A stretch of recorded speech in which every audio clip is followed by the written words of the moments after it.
The loud crash of breaking plates echoed through the sitting room. Amara ran out of the kitchen with soap still on her hands and froze at the doorway. Her mother-in-law, Mama Bose, stood in the middle of the room breathing hard, pieces of ceramic scattered around her feet. The pot of stew Amara had spent hours cooking lay upside down on the floor, red oil spreading across the tiles. Kunle stood near the wall, silent. "Mama," Amara cried, "why would you do this?" Mama Bose turned sharply. "Because rubbish food does not belong in my son's house." Amara looked at Kunle, expecting him to speak. He lowered his eyes. That was the day Amara knew something inside her marriage was dying. But before this story ends, the same woman who shattered those plates would kneel and beg in front of the whole family. Stay with this story to the end. When Amara married Kunle, people envied them. They looked perfect together. Kunle was calm, hard-working, and handsome. Amara was gentle, educated, and full of life. Their wedding was full of laughter, dancing, and promises. During the reception, Mama Bose hugged Amara tightly and smiled for pictures. "My daughter," she said sweetly, "you are welcome to our family." Amara smiled back with gratitude. If only she knew. The trouble started 2 days after the honeymoon. Amara woke early to prepare breakfast. She was arranging bread and eggs when Mama Bose entered the kitchen unannounced. She did not greet. She opened the pot, tasted the tea, and spat it into the sink. "Too watery," she said. Then she opened the bread. "Cheap brand." She looked Amara up and down. "Did your mother not train you properly?" Amara forced a smile. "Good morning, Mama." Mama Bose ignored the greeting. When Kunle came downstairs, Amara expected him to notice the tension. Instead, Mama Bose laughed loudly and said, "Your wife is still learning. Don't worry, I will train her." Kunle chuckled. Amara laughed too, but pain sat quietly in her chest. Days became weeks. Mama Bose had keys to their apartment. She entered whenever she wanted. Sometimes Amara would come out of the bathroom and find her in the bedroom opening drawers. "Mama, can I help you?" "I'm looking for what belongs to my son," she would reply. Other times, she rearranged the kitchen completely. One afternoon, Amara returned from work and found her pots missing. "Mama, where are my pans?" "I took the good ones." Mama Bose said, "You don't know how to maintain things." Kunle came home later. Amara said quietly, "Your mother carried my kitchen things." Kunle loosened his tie and sighed. "Amara, must everything be a problem?" She didn't ask. "She is my mother." That sentence became his shield for everything. She is my mother. When Mama Bose insulted Amara's family, "She is my mother." When she entered their room without knocking, "She is my mother." When she took money from Kunle every week while their bills piled up, "She is my mother."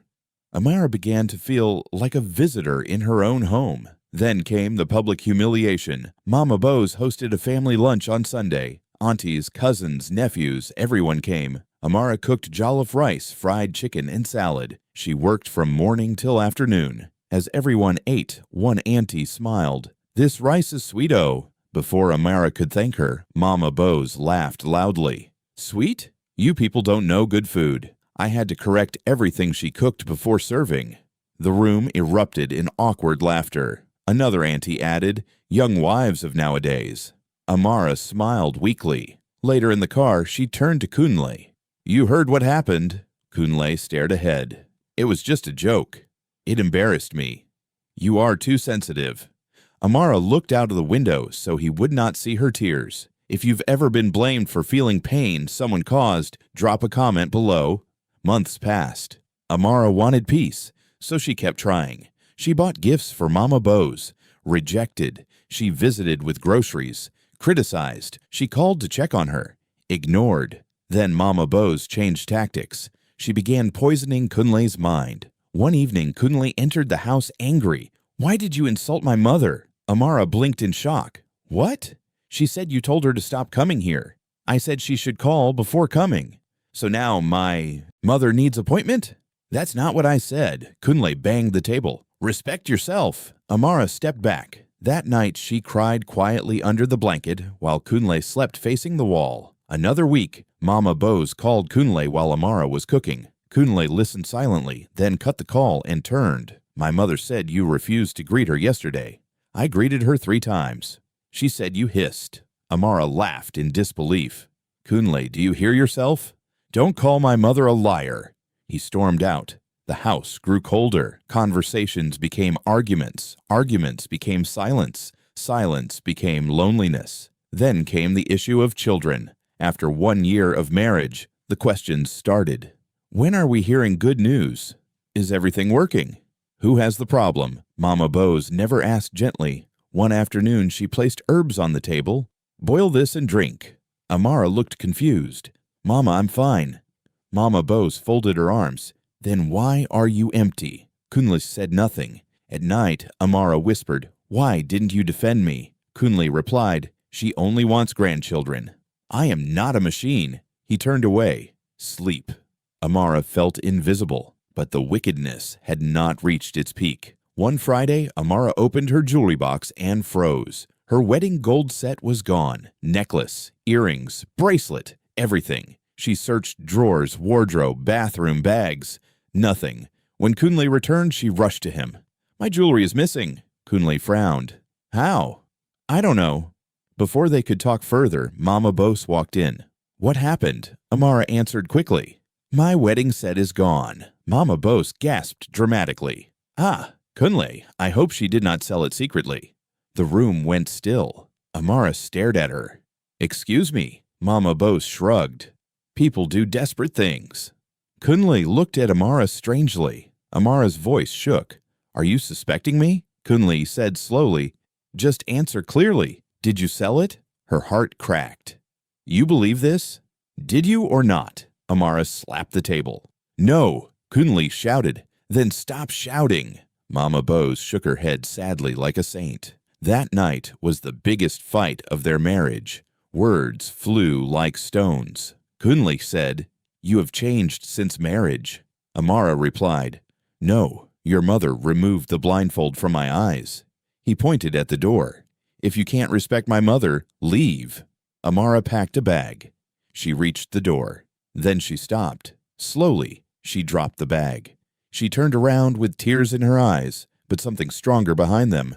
No, she said quietly, I'm not leaving empty-handed. Kunle scoffed. What does that mean? You'll know. That was the night Amara stopped being a victim. From that day, she became calm. Too calm. She apologized easily. She smiled more. She greeted Mama Bose warmly. Mama Bose became comfortable again. Good, she told relatives. I've corrected her. But Amara was working silently. She checked bank statements. Every month, huge transfers from Kunle to Mama Bose. Money meant for rent. Money meant for savings. Money Amara had been blamed for lacking. She saved screenshots. She spoke kindly to a cousin who often visited Mama Bose. The cousin hesitated, then confessed. Auntie carried one jewelry pouch from your room that day. She said she was keeping it safe. Amara's pulse raced. She asked, Can you say this again, if needed? The cousin nodded nervously. Then luck found her. One afternoon, Mama Bose forgot her phone on the sofa while boasting outside with a neighbor. A message popped up. Pawn shop payment received. Amara's hand trembled. She took pictures fast. Another message from someone saved as Alhaji Gold Buyer. More items available? Amara nearly laughed. The same woman who called her a thief had sold her gold. Still, she waited. She bought a small voice recorder. Soon, Mama Bose did the rest herself. During a visit, she told a friend in the kitchen, not knowing she was being recorded. I had to pressure that girl. If you don't break wives early, they control your sons. The friend laughed. Mama Bose continued, I sold those gold things too. Let her suffer small. Amara listened later with cold eyes. She now had enough to destroy everything, but she wanted it done properly. She called a family meeting. Kunle resisted. For what? To restore peace, Amara said softly. Mama Bose smiled proudly when she heard. Yes, let everyone come. This girl must apologize publicly. The date was set. Relatives filled the sitting room that Sunday. Plastic chairs lined the walls. Aunties whispered. Uncles cleared throats. Cousins watched eagerly. Mama Bose wore expensive lace and sat in the center like a queen. Kunle looked tense. Amara served drinks politely. One auntie nodded. Good wife. Mama Bose began first. I called everyone because this marriage is under attack. Since my son married this girl, there has been disrespect, lies, and stubbornness. Several heads nodded. She pointed dramatically. She hates me because I guide my son. Amara said nothing. Mama Bose continued. She even sold her jewelry and accused innocent people. Murmurs filled the room. Kunle rubbed his forehead. Then Mama Bose leaned back with satisfaction. I have spoken. Silence followed. Amara stood slowly. Her voice was calm. Thank you, Mama. I also prepared something. Mama Bose smirked. What can you possibly say? Amara placed an envelope on the table, then a small speaker, then printed papers. The room shifted. Kunle looked confused. Amara faced everyone. For 2 years I was told to endure because she is an elder. Today, let truth be the elder. A few aunties straightened. Mama Bose laughed nervously. Drama. Amara pressed play. The room filled with Mama Bose's recorded voice. If you don't break wives early, they control your sons. Gasps. Another clip played. I sold those gold things too. Let her suffer small. The room exploded. What? Jesu. Bose. Mama Bose jumped up. Fake. Fake recording!